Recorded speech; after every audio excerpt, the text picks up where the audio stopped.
Assalamualaikum warahmatullahi wabarakatuh.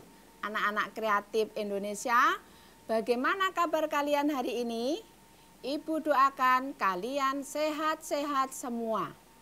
Anak-anak kreatif, perkenalkan nama saya Umi Fatona, Kepala Sekolah SD 1 Bantul. Anak-anak, hari ini adakah yang tadi membantu orang tua di rumah?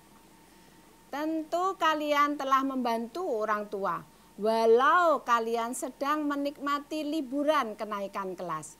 Tentu ada yang membantu menyapu, memberi makan hewan piaraan, menyiram tanaman, dan sebagainya. Adakah kalian yang memiliki budidaya tanaman jamur tiram di rumah? Kalau belum menanam, kalian bisa membeli jamur tiram untuk olahan makanan yang bisa olahan basah maupun olahan kering yang bisa kalian titipkan di kantin sekolah ketika kalian sudah masuk sekolah.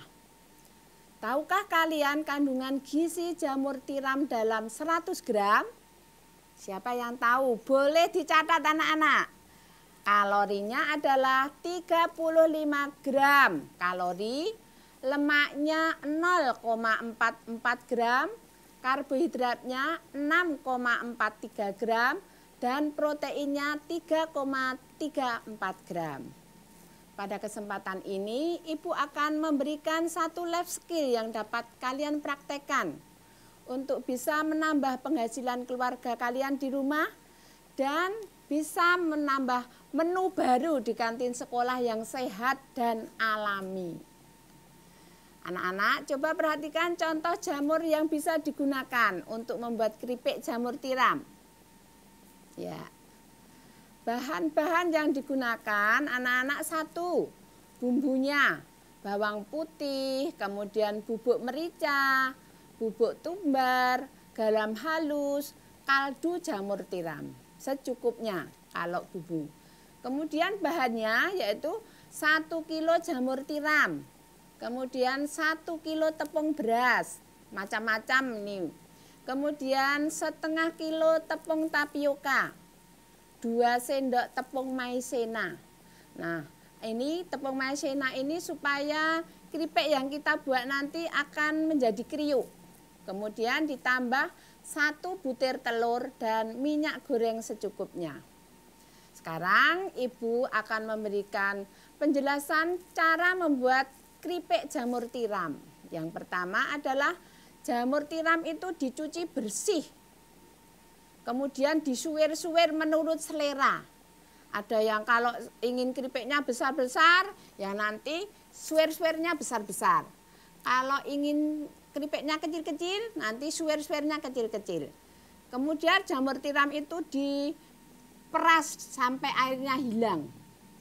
Kemudian kita siapkan bumbu. Bumbunya apa tadi anak-anak? Ingat enggak? Bumbunya adalah bawang. Bawang putih itu dikupas kulitnya, kemudian dihaluskan. Diberi garam, dimasukkan telur. Kemudian telur itu dikocok hingga merata. Kemudian cara yang ketiga, tepung beras, tepung tapioka, tepung maizena, bubuk merica, bubuk ketumbar, dan garam itu dijadikan satu, diaduk hingga merata. Kemudian anak-anak yang selanjutnya siapkan wajan dan diberi minyak kelapa. Tunggu sampai mendidih. Apinya sedang saja. Jamur tiram dimasukkan dalam adonan tepung dan disaring menggunakan ayaan dan digoreng tidak terlalu matang dulu. Jadi setengah matang begitu ya anak-anak, masih putih itu, tidak kecoklat-coklatan. Kemudian ditiriskan selang 4 jam atau kurang lebih 1 hari digoreng lagi. Nah, itu supaya keripik yang kita buat itu kriuk begitu. Nah, anak-anak kita lihat video pembuatan keripik jamur tiram yang Ibu jelaskan tadi.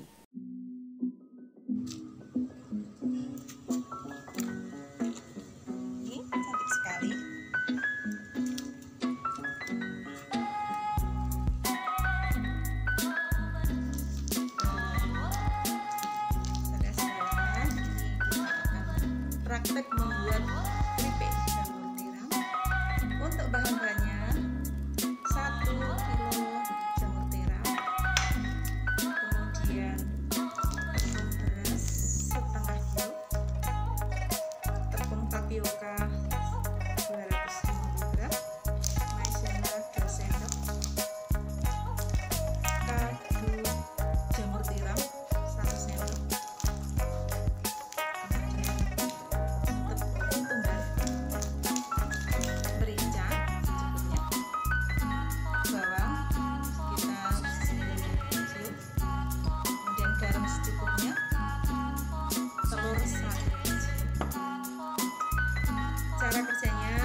disuir-suir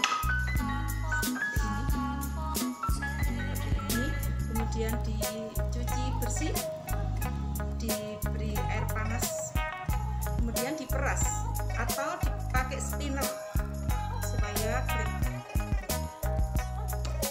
Kemudian bumbu-bumbunya dicampur jadi satu seperti ini. Lantas untuk tepung keringnya, tepung beras, tepung tapioka, maizena, kemudian tahu jamur, ketumbar, merica dijadikan satu.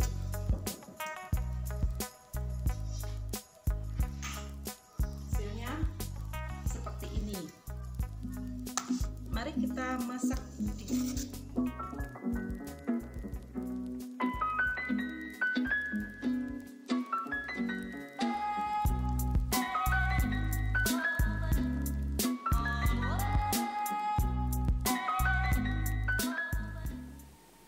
Nah, anak-anak, sekarang ini hasilnya. Bu Umi sudah membuat masakan keripik jamur tiram. Cantik tidak anak-anak keripiknya?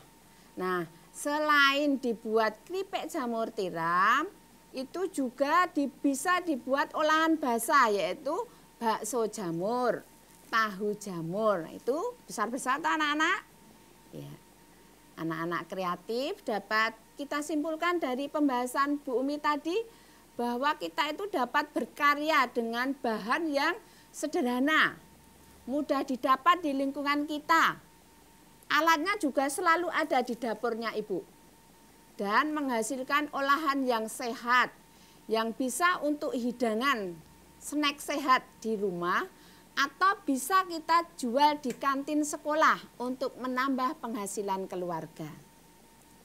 Ingat anak-anak kreatif untuk selalu menjaga kebersihan dengan selalu cuci tangan, menggunakan sabun, dan menggunakan masker ketika keluar rumah. Jangan lupa kalau menonton YouTube yang harus didampingi orang tua. Anak-anak tidak boleh menonton YouTube semaunya saja, yang diinginkan saja, tetapi yang berisi pendidikan. Jangan lupa juga anak-anak harus sodakoh. Sodakohnya apa anak-anak? Subscribe, like, dan share channel Ruang Siar Guru. Wassalamualaikum warahmatullahi wabarakatuh.